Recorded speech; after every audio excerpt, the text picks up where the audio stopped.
habla de la nueva alianza y de la metamorfosis de la ciencia. Fritjof Capra habla de la nueva física y del taoísmo de la física.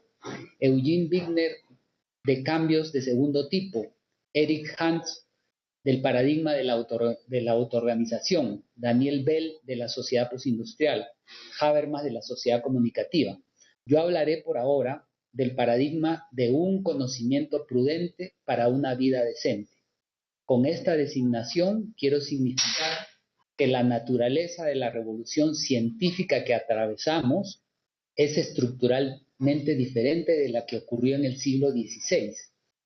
Siendo una revolución científica que ocurre en una sociedad ella misma revolucionada por la ciencia, el paradigma que emerge de ella no puede ser solo un paradigma científico. Ojo con eso. El paradigma que emerge de ella no puede ser solo un paradigma científico. El paradigma de un conocimiento prudente, sino que tiene que ser también un paradigma social, el paradigma de una vida decente. Presentaré el paradigma emergente a través de un conjunto de tesis seguidas de su justificación. Uno, entonces, el paradigma nuevo, el transdisciplinar, tiene que tener estas características. Todo el conocimiento científico natural es científico social. O sea, borrar las diferencias entre lo social y lo natural es el primer paso a la transdisciplinariedad. Es decir, si un equipo va a avanzar hacia allá, tendrá que empezar por dejar de decirse que yo soy físico, químico, yo soy historiador, ¿no? Me imagino, pues en esta propuesta exagerada, sí, me gusta mucho, pero es difícil de practicar. Pero en todo caso, esas diferencias desaparecen. Miren lo que dice. La distinción dicotómica entre ciencias naturales y ciencias sociales dejó de tener sentido y utilidad. Esta distinción descansa en una concepción de la materia y de la naturaleza a la que contrapone con presupuesta evidencia los conceptos de ser humano, cultura y sociedad. Los avances recientes de la física y de la biología ponen en entredicho la distinción entre lo orgánico y lo inorgánico, entre seres vivos y materia inerte, e incluso entre lo humano y lo no humano. Las características de la autoorganización del metabolismo y de la autorreproducción, antes consideradas específicas de los seres vivos, son hoy atribuidas a los sistemas precelulares de moléculas. Y quierase o no, en otros lados se reconocen propiedades y comportamientos antes considerados específicos de los seres humanos y de las relaciones sociales. La teoría de las estructuras disipativas de Prigogine o la teoría sinergética de Hacking, ya citadas, pero también la teoría del orden implicado de David Bohm, la teoría de la matriz S de Geoffrey Childs y la teoría del bootstrap que la subyace, e incluso la teoría del encuentro de la física contemporánea y el misticismo oriental de Fritjof Capra, todas ellas de vocación holística y algunas específicamente orientadas a superar las inconsistencias entre la mecánica cuántica y la teoría de la relatividad de Einstein. Todas estas teorías introducen en la materia los conceptos de historicidad y de proceso. La transdisciplinariedad entonces tiene que ver con una vocación holística perdida por la ciencia moderna o el paradigma en crisis de Boaventura. Tiene que ver con los conceptos de historicidad. Toda transdisciplinariedad recupera la historicidad y toda transdisciplinariedad habla de procesos, ¿no? Pero también de libertad y de autodeterminación y hasta de conciencia que antes el hombre y la mujer tenían reservados para sí. Es como si el hombre y la mujer se hubiesen lanzado en la aventura de conocer los objetos más distantes y diferentes de sí mismos, para una vez habiendo llegado ahí, se descubrieran reflejados como un espejo. Ya al comienzo de la década de los 60 y extrapolando a partir de la mecánica cuántica, Eugene Wigner consideraba que lo inanimado no era una cualidad diferente, sino apenas un caso límite que la distinción del cuerpo. Listo, entonces esas son unas características. Luego, la otra característica importante es, dice, está en la página 47. Dice, todo conocimiento es local y total. En la ciencia moderna, el conocimiento avanza por la especialización. El conocimiento es tanto más riguroso cuanto más restrictivo el objeto en el que incide. En eso reside de otro modo lo que hoy se reconoce, en eso reside de otro modo lo que hoy se reconoce es el dilema básico de la ciencia moderna. Su rigor aumenta en proporción directa de la arbitrariedad con que compartimenta lo real. Siendo un conocimiento disciplinar, tiende a ser un conocimiento disciplinado. Esto es, segrega una organización del saber orientada para vigilar las fronteras entre las disciplinas y reprimir los que quisieran traspasarlas. Esto es de Foucault, ¿no? Para Foucault y para los Foucaultianos, el mayor problema de la disciplina es el disciplinamiento, porque nos quita la libertad. Y si nos quita la libertad, nos quita la creatividad. Es decir, el paradigma vigente y crítico de Boaventura, que es disciplinar, es un paradigma castrador, ¿no? Eso uno puede pensar que es pura imputación ideológica, pero es el mayor vicio de la ciencia moderna, ¿no? Que lo disciplina a uno y que lo deja sin visión, o que lo deja con una visión limitada de las cosas.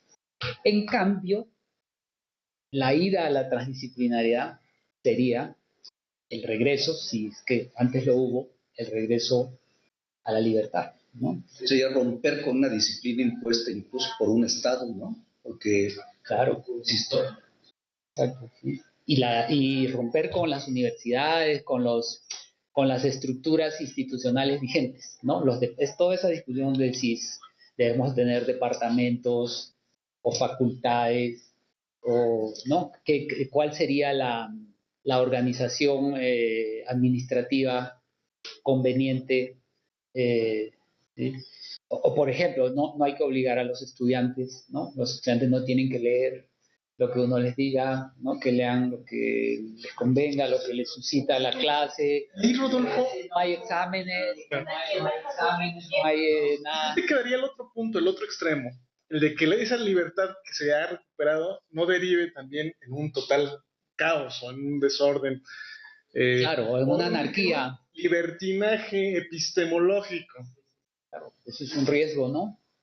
Que puede ocurrir. Pero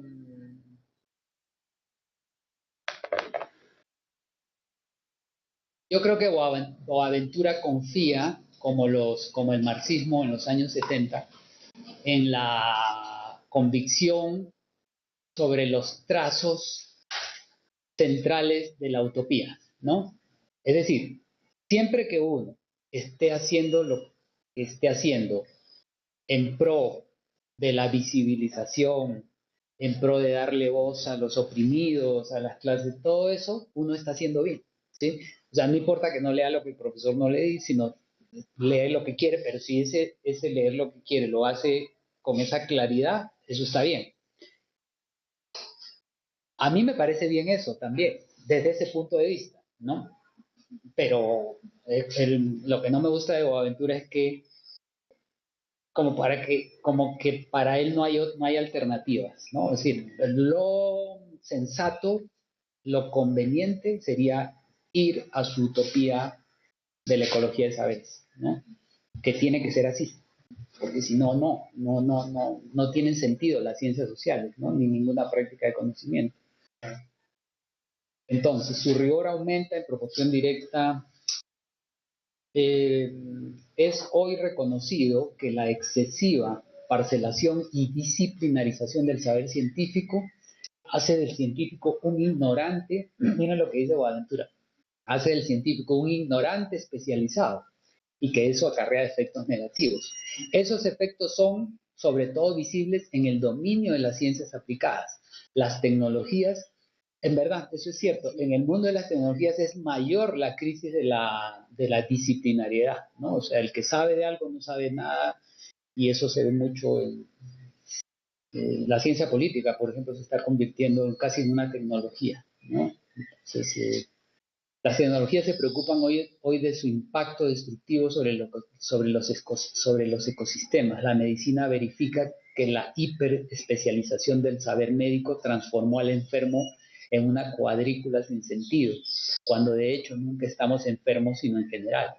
La farmacéutica descubre el lado destructivo de los medicamentos, tanto más destructivos cuanto más específicos, y busca una nueva lógica de combinación química atenta a los equilibrios orgánicos. El derecho, que redujo la complejidad de la vida jurídica a la seguridad de la dogmática, redescubre el mundo filosófico y sociológico en busca de la prudencia perdida.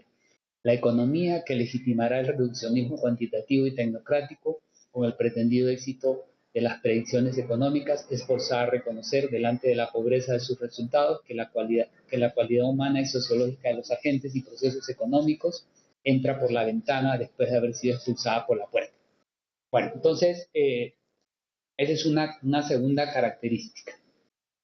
Una tercera es la que está en la página 50, dice Boaventura: todo el conocimiento es autoconocimiento. Este es de los principios de su utopía, que es el que más me gusta, porque cuando yo investigo, también lo hago para mí, ¿no? Es decir, yo entro en un proceso de reconocimiento de quién soy cuando investigo.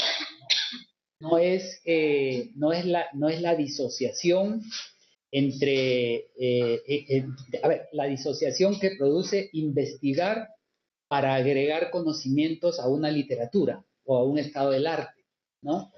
En la utopía de Boaventura, uno no deja de involucrarse en el proceso de conocimiento que está produciendo, ¿sí? Y en ese sentido, uno no instrumentaliza la producción de conocimientos como que fuera a servir a aumentar, ¿no?, lo que sabemos, sino que estoy metido en eso, ¿no? Es decir, si yo quiero saber de la papa, es porque yo la consumo, yo como papa, yo quiero saber qué es la papa. Yo no quiero decirle a los otros qué es la papa. Para mí puede ser como... Exacto, ¿no? Entonces, eso me enriquecerá, porque si yo creía que la papa era un tubérculo, y ahí se reducía mi conocimiento, pero alguien me dice que la papa no sé qué, entonces, empezaré a ver la papa de otra manera.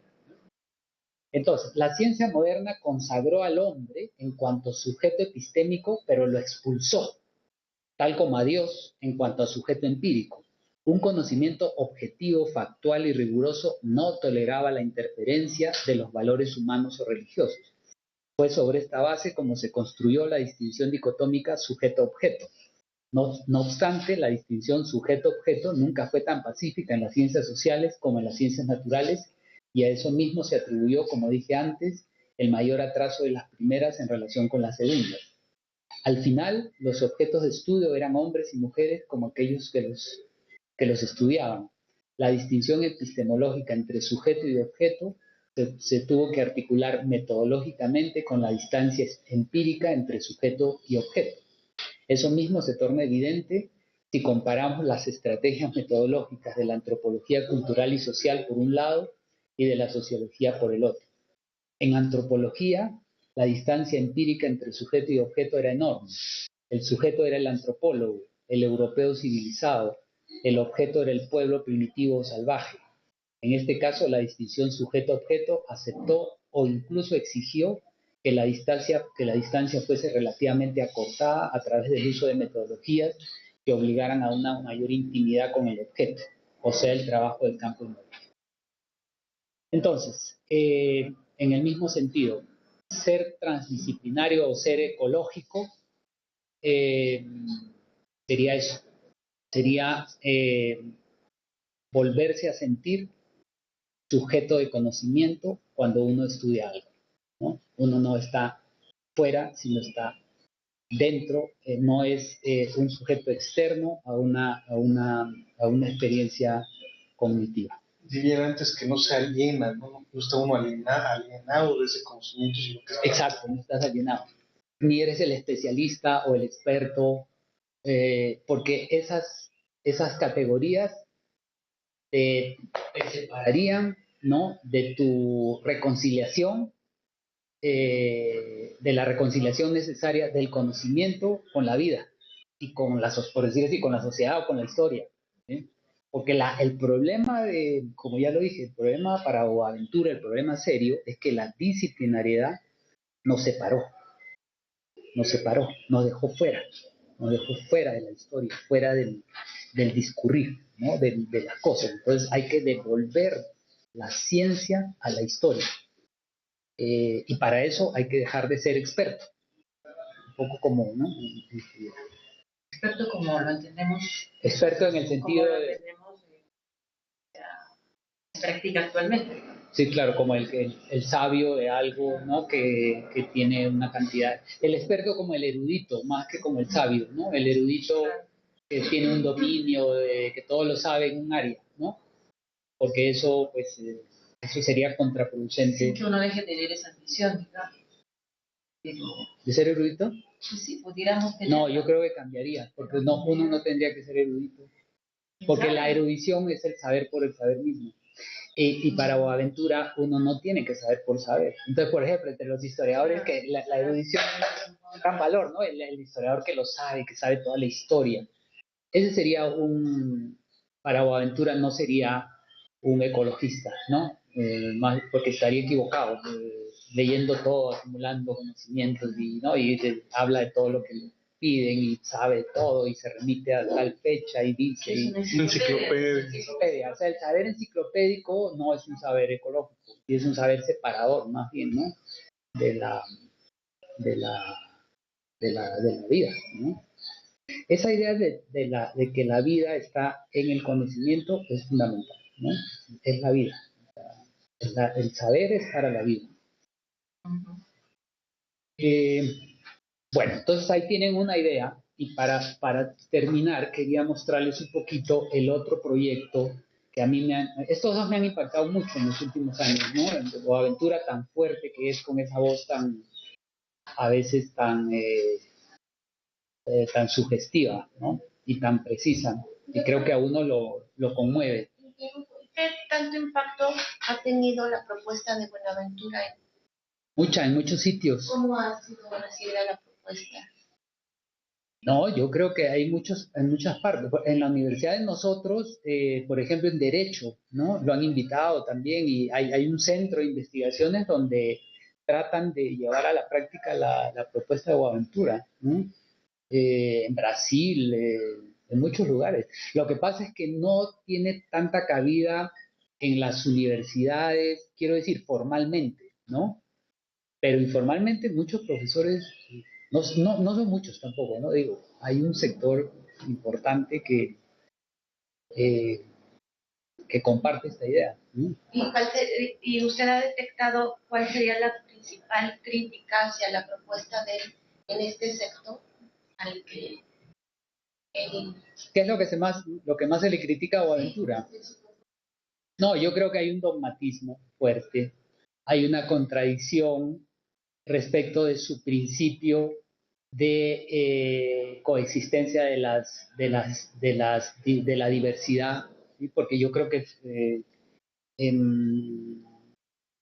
la diversidad tiene que ser dentro de la idea de él, ¿no? No es una diversidad absoluta. Es decir, aquí de lo que se trata es de cancelar el pasado. Es decir, esta discusión que tuvimos al comienzo de si pueden coexistir la disciplina con la transdisciplina, no, eso sería una equivocación, ¿no? Es decir, tenemos que ir hacia allá. Las otras críticas son sobre si en verdad él constituye una alternativa, ¿no? Porque cuando uno ve bien el lenguaje de Boaventura, hay algunas ambigüedades, ¿no? Por ejemplo, él sigue hablando de ciencia. Y tal vez más coherente con un ideario de transformación radical sería no volver a hablar de ciencia, ¿no? Porque la palabra ya connota, ¿no? Toda una historia. La ciencia es la ciencia, o sea, la ciencia es lo que no querríamos, ¿no? Eso.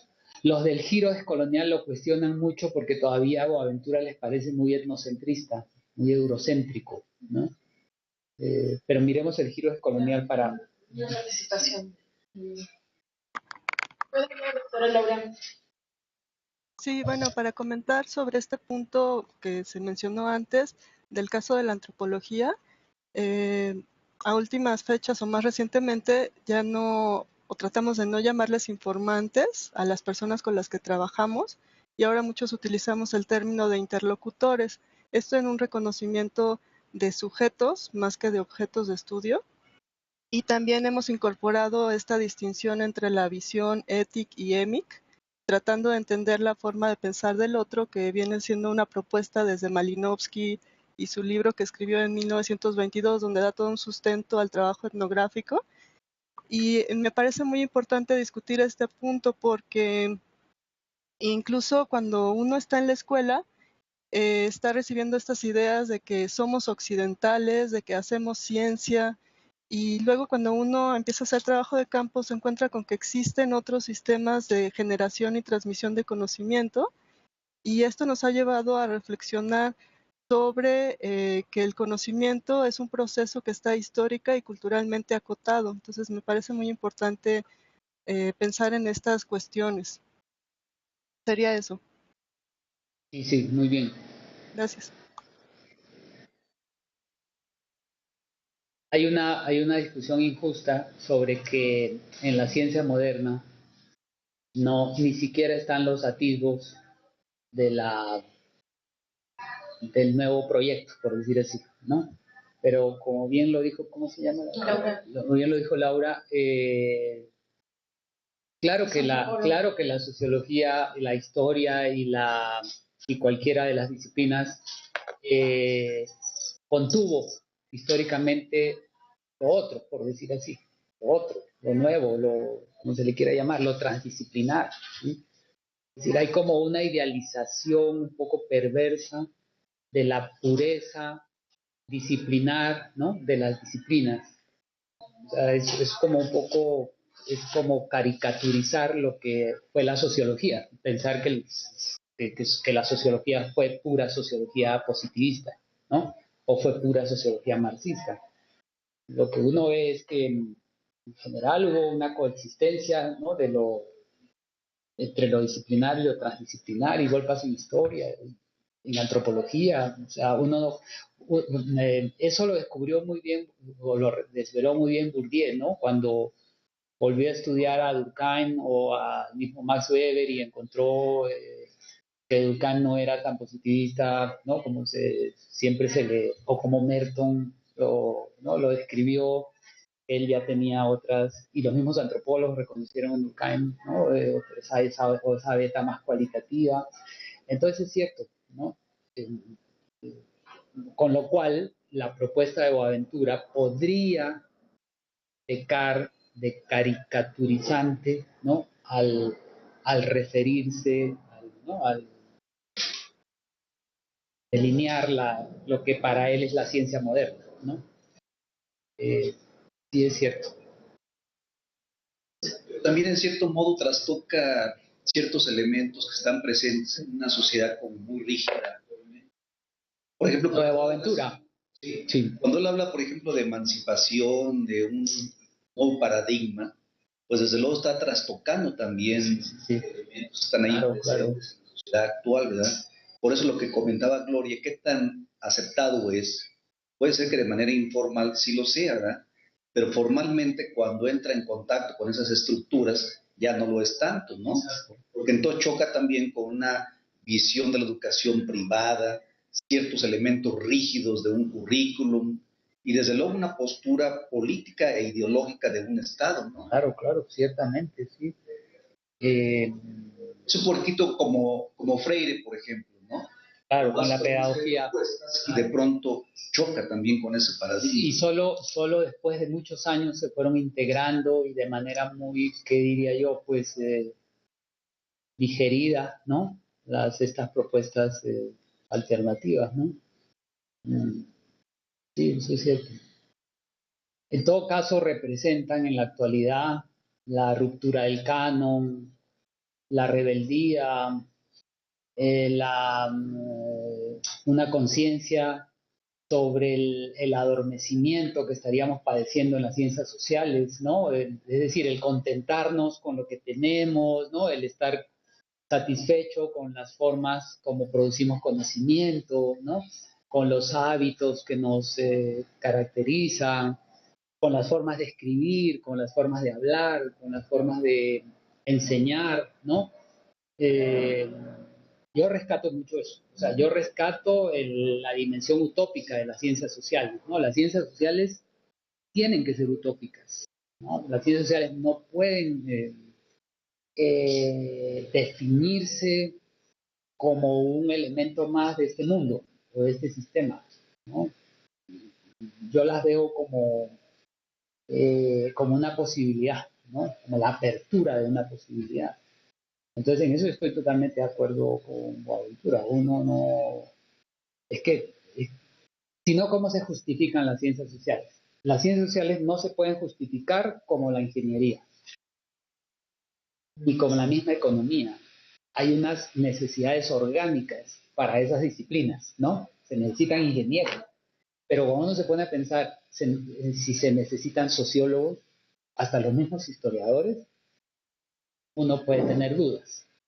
Entonces, la única, para mí, auténtica legitimación, autenticación, si quieren, de las ciencias sociales está en lo utópico. Es decir, en lo que pueden rendirnos de distinto frente a lo que vivimos, ¿no?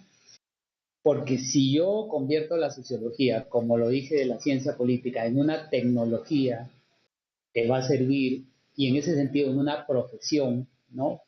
Una profesión o en un trabajo, con lo cual no quiero decir que eso esté mal, porque eso es muy digno, que uno viva de la sociología, pero si la sociología solo se queda como un puesto de trabajo, yo creo que pierde su potencial ampliador del mundo, de la realidad, ¿no?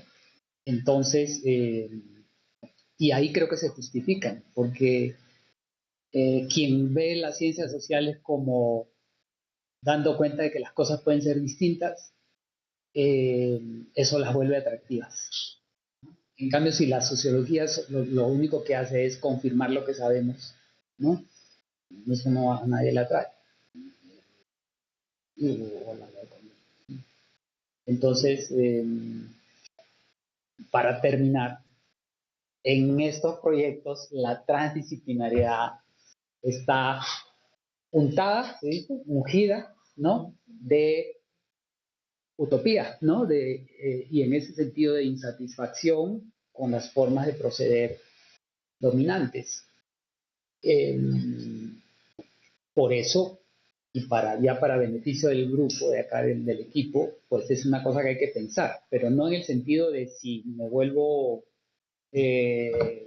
boaventuriano o de sauciano, sino en que hay quienes piensan que lo no disciplinar llega hasta esas cosas, ¿no? Ese es el alcance de lo no disciplinar. No es un asunto solamente de cambiar metodologías o de, sí, reunirnos y discutir, sino es algo que está envuelto, ¿no? Le dan ese significado, ¿no? Esa trascendencia.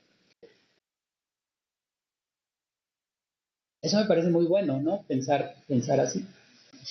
Más allá de parta todo ese planteamiento, sí es como pensar en qué tanto nos satisfacen las cosas tal como están en las ciencias sociales, ¿no? Entonces ahora podemos pasar a las preguntas o a las cosas más. Quería hacer la última, pero la hacemos ahora porque sé que va a dar para hablar el debate. Nada más una cuestión. Tal vez yo voy a volver al tema muy básico y voy a bajar el nivel de la discusión de Rodolfo. Yo soy bastante más práctica, a lo mejor. Me gusta mucho la postura de este, ¿es brasileño o portugués? Portugués. Pero él se mete con derecho con la ciencia misma, con la ciencia básica, ¿cierto? Pero si nosotros como grupo bajáramos esa propuesta de ciencia básica que tiene este señor y la pusiéramos en práctica, nada más en el tema de la divulgación. ¿Por qué la divulgación? Porque queremos llegar a un público más amplio. ¿Cuál es ese público más amplio? Pues bueno, el señor que vende el periódico, la ama de casa que prepara su menú diario, o también la profesora que enseña en la escuela, etc. Entonces, si nosotros llegamos a generar esto que dice Dos Santos, pero a nivel de divulgación, y conste, divulgación, no difusión, porque difusión sería difundir lo que nosotros escribimos. Y estoy hablando de divulgación en el sentido de que nosotros pudiéramos, con los conocimientos de cada una de nuestras disciplinas, incidir quizá en una sociedad que nos parece muy lejana desde nuestro archivo de historiador o desde nuestro laboratorio de científico, ¿cierto? Entonces eso es algo que es lo que he tratado de transmitirles. Claro, pues tienen toda la posibilidad de decirme que no, etcétera, pero curiosamente el seminario ha ido aprendiendo, pues yo no sé por qué se inscriben, o yo no sé qué pasa, pero aquí estamos, o sea, qué bueno. Entonces, bueno, sigo con el punto de la divulgación de este conocimiento. ¿Por qué?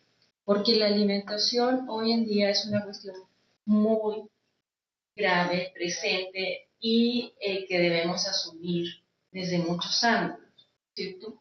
Entonces, esta cuestión, en términos prácticos, si yo me dedico a escribir sobre X cereal, ¿cierto? Yo no solo quiero contarle al ama de casa lo bonito que era sembrar el maíz en la época prehispánica, perdón que te tome el ejemplo, que bueno que saberlo, pero resulta que hoy en día, con el presente, con el problema que, ¿cómo le llamaste tú? El trasfondo. Tenemos un trasfondo que es el trasfondo que nos contó la bióloga la semana pasada, con matices más altos o más bajos. Pero ese es el trasfondo. Entonces, ¿de qué me sirve a mí escribir un libro tan bonito o una revista como las que pueden haber salido en kioscos hoy en día sobre el maíz, y nos cuentan toda la trayectoria del maíz, cómo se cultivó y nos enseñan recetas, y nosotros en ese escrito, en esa revista, nos estamos diciendo el problema que existe con los transgénicos, por ejemplo? Y solo un problema, porque hay otros problemas también. Incluso el subsuelo, mucho es el trasfondo que tenemos y es en el presente. O sea, nosotros no nos podemos volar contando la gran historia del maíz en la época de la pera, que digamos que es muy bonito, pero no estamos respondiendo a la señora que hace el menú en su casa porque resulta que está introduciendo alimentos que no debe introducir en su menú. Y entonces eso es lo que me gustaría idealmente hacerlo, digamos. Claro, ¿cómo? Pues es un proceso muy largo y nos hemos ido poniendo etapas. Si ustedes me conocen, el año pasado hicimos una cosa, este año estamos en esta, y no sé si el próximo año vamos a tener ganas para seguir, pero a lo mejor sí. ¿No? Y eso es lo que he querido hacer con bueno, y que de alguna manera también a mí me impactó mucho conocer a Elena, con lo que hacía ella, pues platicar con Rodolfo y estar presente en el mundo, tener a un marido como el que ya ustedes conocieron, ¿cierto? Mi esposo fue el primero que hizo la plática, ¿sí? Entonces soy, digamos que una historiadora soy una persona como todas que estamos muy preocupados por nuestra realidad actual y que quiero salirme momentáneamente, no por toda la vida, no voy a dejar de ir a los archivos, y eso es lo que alguien quiera pensar, no, yo voy a seguir y ahí me siento muy cómoda, pero también me preocupa mucho lo que coman mis hijos y que la vecina al lado sepa lo que le está dando comer a su hijo. Entonces yo quisiera que sacáramos un producto donde estos científicos nos dijeran, que ya nos lo están contando, cuestiones que son y que no podemos obviar en este pequeño artículo que vamos a escribir, porque yo siento que sí se está haciendo en muchas revistas de kioscos, sí. ¿Cierto? No quiero mencionar cosas que se han hecho ya, que son muy valiosas, bonitas, interesantes, con muchas ilustraciones, pero ¿dónde está el trasfondo? ¿Dónde queda el problema presente en esos textos? Entonces es simplemente una inquietud y les digo, me centraría en lo que es la difusión, es lo que estamos pensando, y la ciencia básica, pues que bien la seguiré cultivando en mi instituto, pero yo también hago difusión, ¿no? Entonces esa es mi visión y eso es lo que yo quería nada más plantearles y les dejo la palabra, que supongo que habrá muchas preguntas y cosas.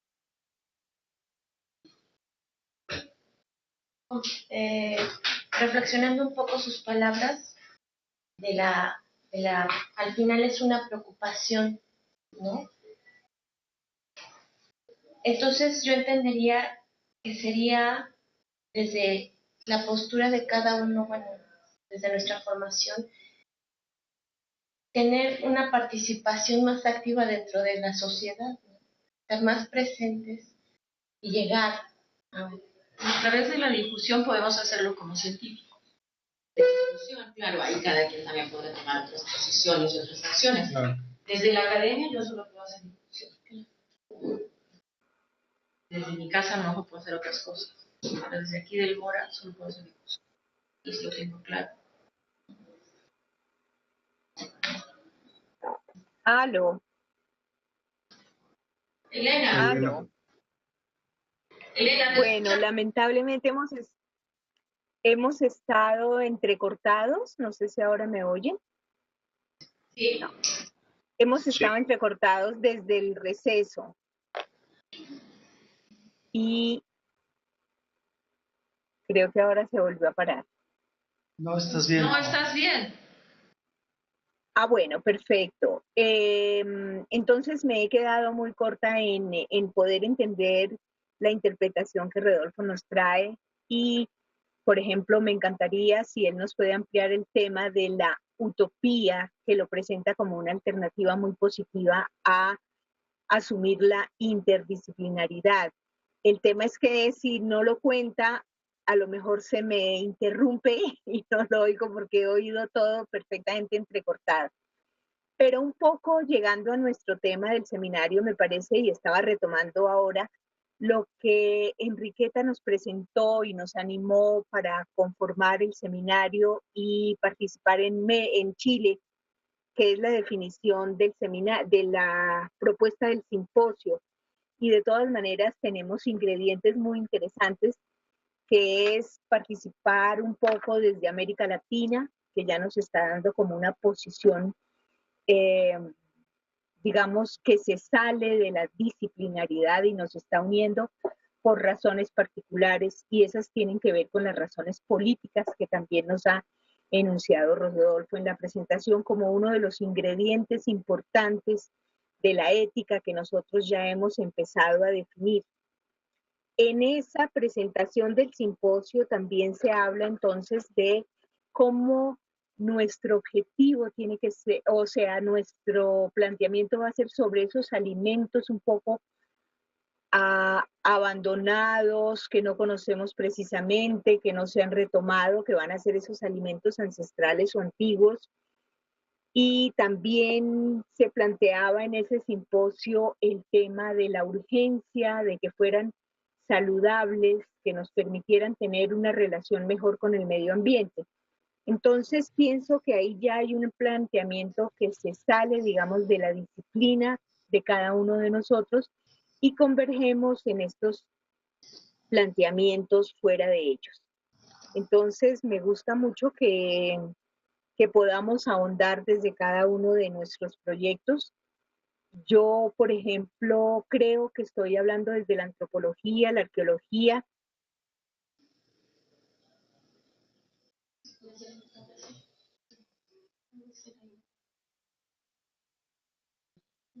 Ahora sí se cortó.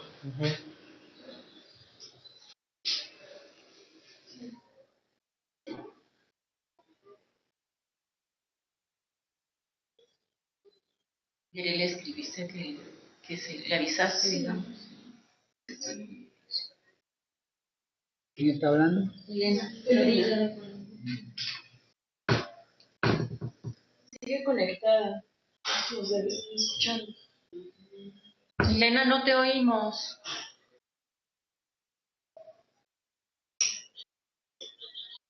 Un servicio de internet. Probablemente sí.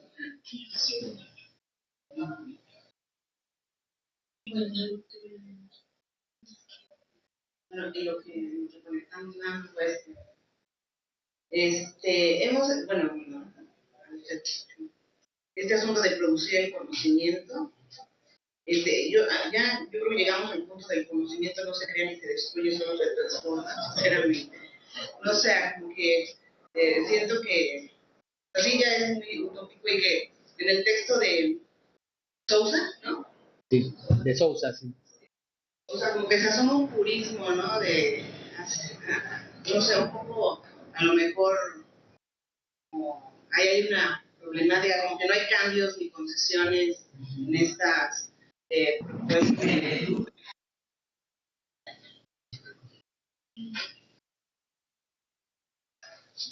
Lina. No nos escuchas, creo. Sí, Donaji, no te preocupes. Entonces creo que ese sería como un poco la crítica, ¿no? Hacia a esta postura, a este autor, ¿no? Que a lo mejor sí puede ser tan paradigmático, puede ser, tendría que leerlo más, ¿no? O sea, creo que también vemos algunos fragmentos y tampoco es fácil como o dar una opinión así tan certera, ¿no? Me encanta esto que dice usted de, o sea, la disciplina como puesto de trabajo es ahí donde se pierde, ¿no? Realmente sí. A ver, yo creo que sí, lo que falta es pues estos contextos mucho más amplios, ¿no? Creo que tiene que ver con la cultura universal, o sea, con la falta de cultura universal, con la falta de la lectura de los textos clásicos, en realidad, porque ahorita, o sea, usted habla y yo digo, bueno, pues pienso un poco en Vico, pero pienso un poco en Descartes, pero pienso un poco más como en la filosofía y tal, ¿no? Entonces, por eso decía, bueno, pues en realidad, o sea, se trata de, o sea, transformar el conocimiento, ¿no? O sea, cómo abordamos esta producción del conocimiento, ¿no? O sea, que también es un poco industrial el término, ¿no? Y también, o sea, me parece que, sin duda, pues no hay, que el conocimiento en realidad, se sostiene, o bueno, ¿cómo se dice? Descansa en el diálogo. Entonces, la única forma, en realidad, de conocimiento, ¿no? O sea, no encuentro otro, ¿no? Es también muy utópico poder dar a conocer todo esto a más personas, ¿no? O sea, darlo más. En un país como este, por ejemplo, también, ¿no? Como muy gris el panorama. Justamente Yoshi fue el sábado a la marcha de Monsanto, ¿no? No había nadie, no, bueno, nadie, no digo nadie, no estabas ahí, ¿no? Pero pues en realidad, o sea, como me decías que la gente pitaba, ¿no? Con los coches de quítense, que pues en realidad, o sea, no somos un país de electores. Bueno, pero ya es un tema de eso, pero en fin, o sea, creo que esto se resta mucho a pensar, ¿no? Muchas cosas, pero creo que sí, o sea, en lo que a mí respecta, creo que es que faltan muchas lecturas de muchos autores, muchísimos, que más allá de la erudición, ¿no? O sea, o de ser público, nada, es lo que nos sirve para abordar nuestra propia disciplina, ¿no? O sea, creo que es donde nos perdimos un poco, ¿no? O sea, cuando dejaron de haber clases de ética o clases de etimología, cuando, o sea, los chicos dejaron de tener clases de filosofía, ¿no? Etcétera. O sea, creo que es muy... O cuando un curso de metodología se convierte en un curso sobre cómo producir. Ajá. Y ya no es metodología. Claro. Cuando la producción es un fenómeno. Exacto, tú le enseñas al estudiante a que produzca, no a que investigue. Entonces se desnaturaliza la metodología, porque la metodología originalmente era cómo investigo, no cómo produzco. Y esas son confusiones que sí son muy dañinas, porque entonces como que se instrumentaliza todo, ¿no?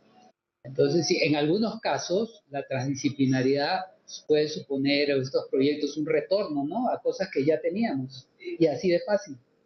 No es apostar por lo que no existe, sino más bien volver a ciertas cosas, ¿no? Como volver a las ciencias sociales, a sus cauces como primigenios, ¿no?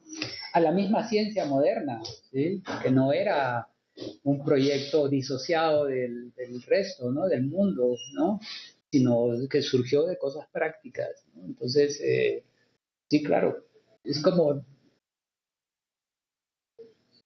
eso, como llaman tanto ahora, ¿no? Los giros, los virajes, ¿no? Tanto esa palabra que tanto se usa, pero sí es cierta.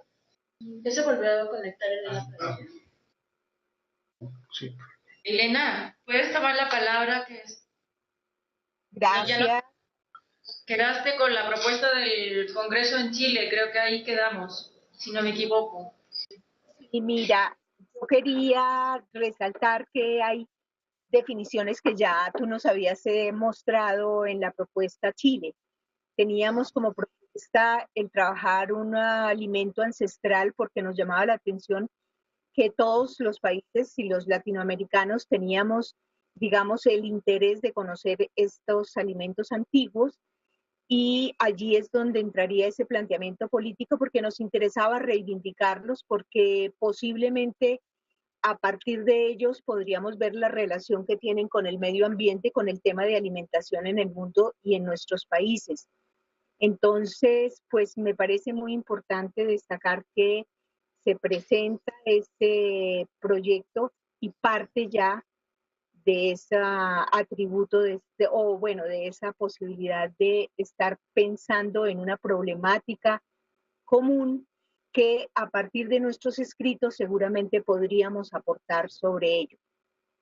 En el caso particular, el tema de la antropología, pues creo que cuando se empieza el trabajo de un tema antropológico como el de la alimentación, siempre tendremos que recurrir no tan auxiliarmente, sino muchas veces con bastante profundidad a temas históricos, geográficos, astronómicos, etcétera. Estamos siempre uniéndonos con las disciplinas.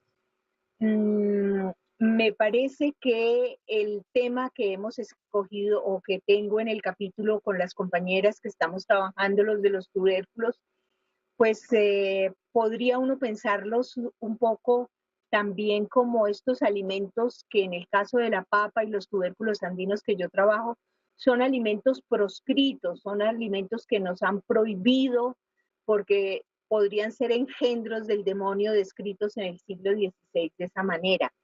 Entonces, creo que en el caso mío hay mucho interés de poder develar esa resistencia de las comunidades en insistir en sembrar estos alimentos que están un poco mal vistos, que no llegan al mercado, que no usan la tecnología, etcétera. Entonces, yo que sí quisiera igualmente preguntarle a nuestro conferencista sobre esa utopía que tal vez por mi conexión que falló, no pude entender lo que él nos está planteando como una importante alternativa para entenderlo, no para entender, sino para aplicar esa interdisciplinaridad.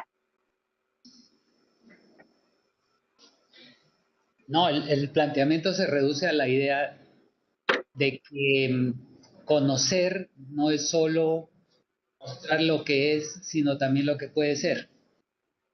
Esa es la dimensión utópica del conocimiento. Como lo dije, conocer no es solo constatar, sino es discernir posibilidades, discernir otros mundos, otras realidades. En esa dialéctica entre lo que es y lo que puede ser, o mejor dicho, por saber que el es se supedita al poder ser, es que uno le encuentra sentido a su actividad cognitiva, ¿no?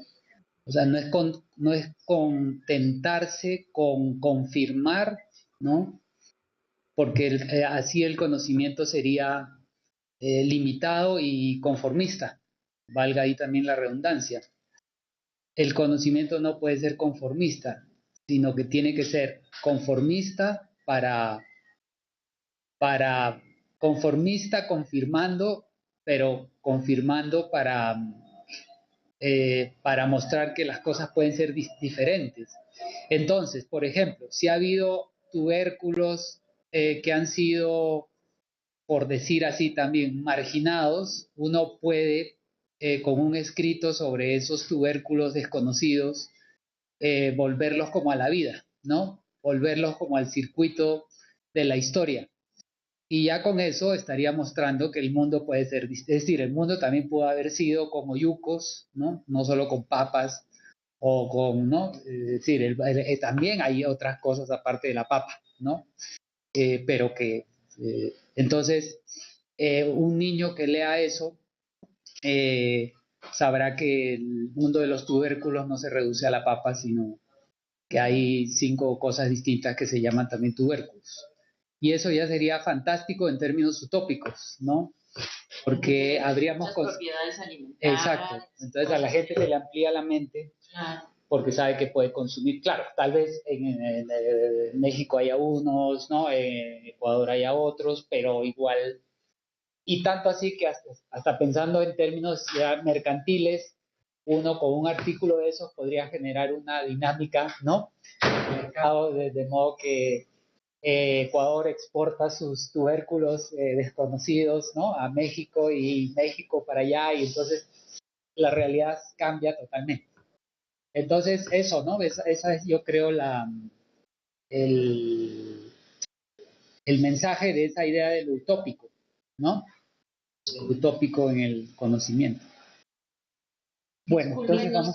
5 minutos, entonces, y en 5 minutos le voy a pedir a los que no son coordinadores que corten su pantalla y agradecerles a todos los asistentes, porque ahora continuamos nada más los coordinadores y todo el público asistente. Volvemos a juntarnos el próximo jueves a las 10 de la mañana. No sé si la última pregunta, porque todavía no se cumplen los 5 minutos. ¿Damos alguna chance?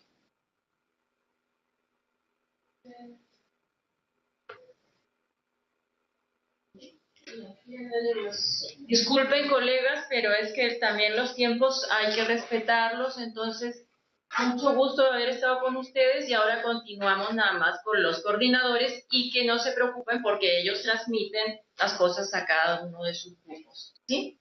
Bueno, muchas gracias.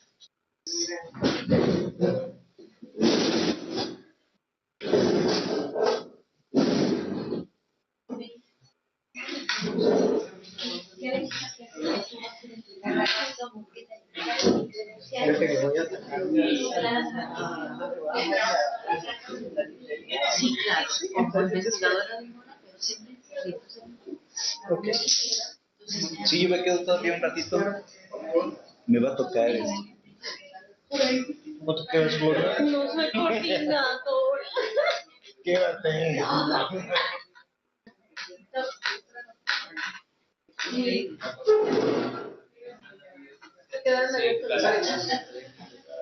Oye, por cierto, está muy bonita. ¿Qué tal la imagen? No, tiene todo un... Gracias.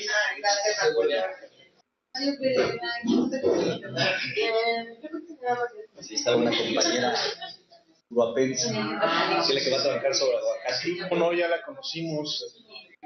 Sí, nos platicó de su proyecto sobre el aguacate. Entonces, sí, la vez que no viniste, esta vez me presentó a ella, muy bien. Sí, la vi ahora. No, y está bien interesante. Esperemos que no. Y está muy vinculada con los productores. Sí, está bien interesante su proyecto de análisis, de estudio. Yo fíjate que además entrevistó a los productores cuando iban comenzando, cuando estaban todos los almácigos y estaban distribuyendo planta gratuita. Fíjate. De todo el bosque, ¿no? Y estuvo duro el incendio en el Cerro de la Cruz, ¿no? Decía Angélica, a lo mejor no estará pasando lo que en Guadalajara, ya de plano las inmobiliarias. Sí, oye, el esfuerzo que hace vienes de Morelia. Sí. Doctora, ¿qué está su chaqueta? La Universidad Michoacana de Morelos. En Morelos. Aunque el colegio está también en Zamora y en Miguel Ángel Urrego, Miguel Ángel Urrego, que era de Sáenz, y una condena de avance.